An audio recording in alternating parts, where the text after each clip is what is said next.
I'm trying to get together a series of videos on gun security and storage, and I did a buyer's guide. Then I'm going to run security hooks. Now we're at basically what I call the lower level of gun security, which is a storage cabinet. It's a gun security cabinet. It's not a safe. It's basically a sheet metal box with locks on it. Depending on the size of what you got, they go from $100 to $300, depending on the size and what you're getting. This here I bought years ago. It was a really inexpensive one. I don't know if they're made, I forget the model. It's basically a steel cabinet with two barrel locks, and they had like styrofoam gun racks that you had double-sided tape and that put on there. And it offers minimal protection.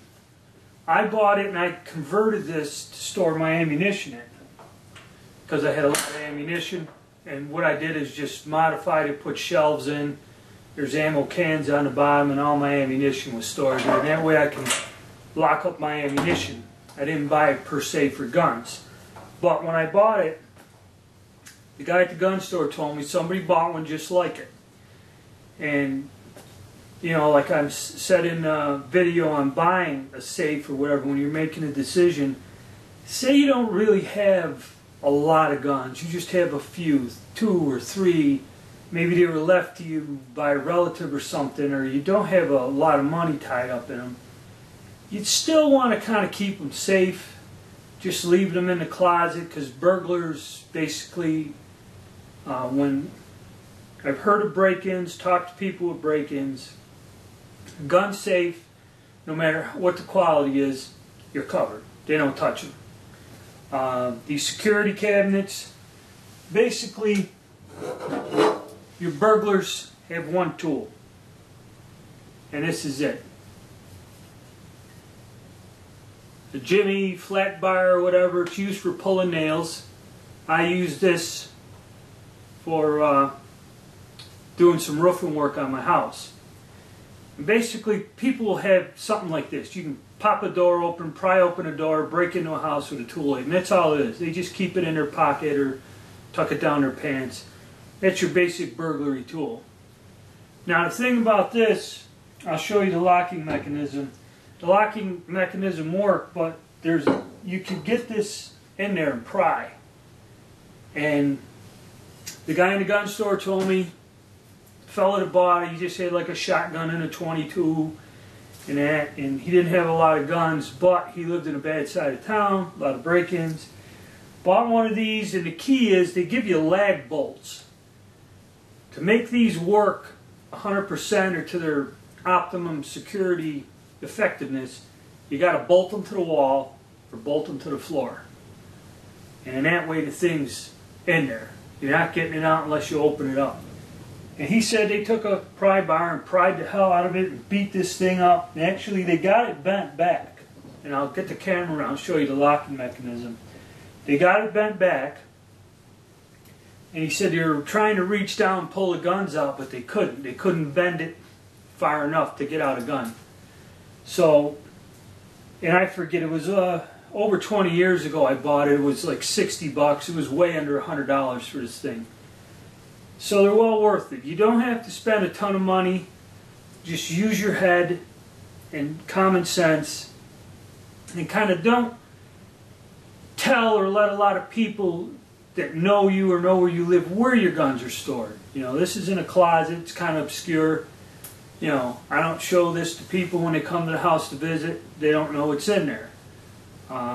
Burglars, if they're specifically coming for something they know you have, whether it be guns, antiques, coins, valuables, jewelry, and if they know where your safe is, chances are they will bring something to try to defeat this. It's, you know, a drill. You can get in this with a drill, with a good drill, with a cordless drill. But most burglars, like I said, got that little pry bar. They don't have a cordless drill. They don't know that they're going to run into this. So that's how it works. And I'll show you the locking mechanism on this, and I'll show you the locking mechanism on Stack-On that I bought.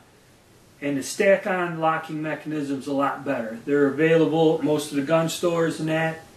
And it's an economical way to protect the guns that you have. And,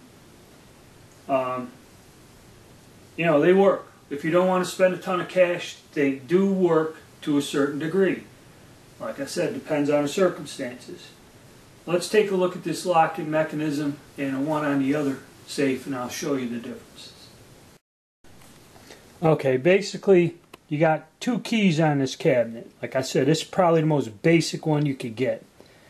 And with these keys, they're good locks. And how it works is basically when you turn the key, this big metal plate, you get this over here,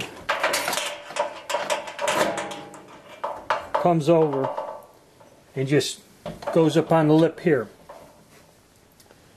So that's all you got is this heat, and it's pretty heavy duty. And like I said, they got a pry bar up and bent this back. And it's a little bit reinforced here. They got a little reinforcement in the door. And they couldn't bend it back enough. They bent this out from here. They bent this part of the door forward, but they couldn't bend it out to get down in and grab the guns out. So even though this is not the best or most secure way of doing it, you know, it's protection and it does work. You know, like I said, if somebody knew it was there and they brought a drill and drilled through the lock, you know, but who's breaking into your house? Is somebody that knows you, knows what you got, or is it just a bunch of vandals or yahoos running through? It'll work. So this is kind of like the basic protection, you know, and it's not that expensive. This is a basic one. Now we'll go take a look at the locking mechanism on the Snap-on, or the Stack-on, I'm sorry, Stack-on, which is pretty common model, and we'll see how that compares. Okay, the Stack-on. Now it's about the same thing. You know, it's got a little bit better. It doesn't have the crinkle finish, it has a high gloss enamel. Now you got one lock on this. Now the difference with this and the other one is